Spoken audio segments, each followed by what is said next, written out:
On today's episode, Disney has some crazy new ads coming to Hulu and ESPN. Are we finally getting high-res music on Spotify, like for real this time? The new Beats Solo Buds are out, and rest in peace, Jabra.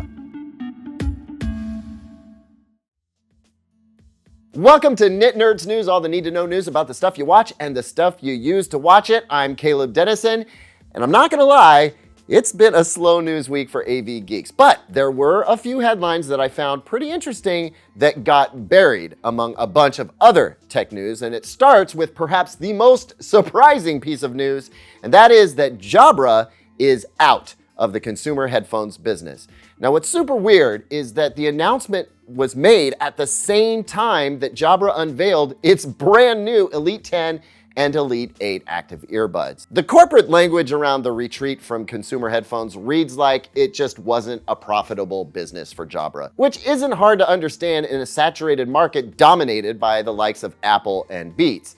Still, it's a shame because Jabra regularly offered better sound quality, awesome features, and far more attractive price points. What a bummer. Thanks for the good times, Jabra. You will be missed by your fans, including myself. Good news though for fans of inexpensive earbuds, the new Beats Solo Buds are out, and for 80 bucks, they are great. They are light on features, like the case doesn't charge the buds and they don't have active noise canceling, but the passive noise isolation does a lot to block out noise, and the sound quality is solid. And also, they are tiny. So if you like compact, inexpensive earbuds, the new Beats Solo Buds are the best way to get the Beats logo nestled in your noggin. You can check out our full review at the link in the description. Couple of pieces of good news for audio enthusiasts who also value convenience. Spotify's Hi-Fi tier may finally launch later this year, and shocker, it's gonna cost you. Plus, it looks like spatial audio is coming to Apple's AirPlay. Now, it's been about 3 years since Spotify teased us with the promise of a forthcoming high-res audio tier that, quite frankly, has been anything but forthcoming. Some speculate that the reason for the ongoing delays is that Spotify didn't think folks were interested enough to pay a premium for better quality sound. But perhaps it does now?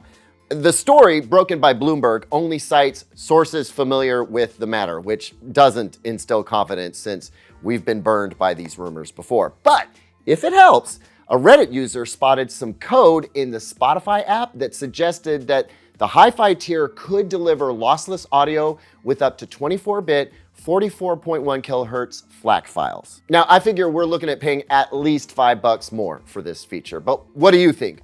Would you sign up for Spotify or keep your Spotify subscription if you were thinking of bouncing to Apple Music for better sound quality? Let me know down in the comments. Next, if you blinked during Apple's WWDC keynote, you'd have missed this. It looks like spatial audio, including Dolby Atmos, will finally make it to Apple AirPlay.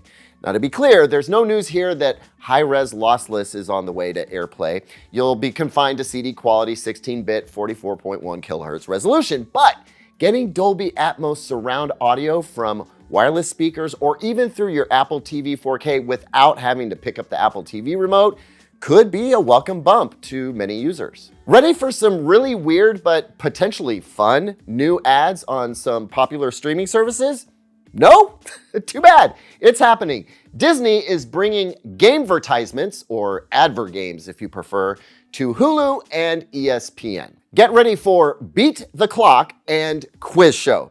Now, Quiz Show is exactly how it sounds. It's a trivia game designed to get you to play while an ad for whoever is proudly displayed along with it.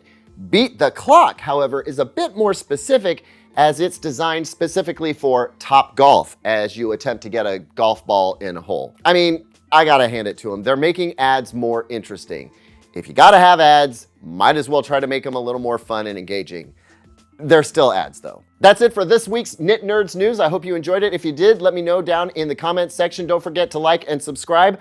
I'll see you on the next one. And until then, here's 2 other videos I think you might like.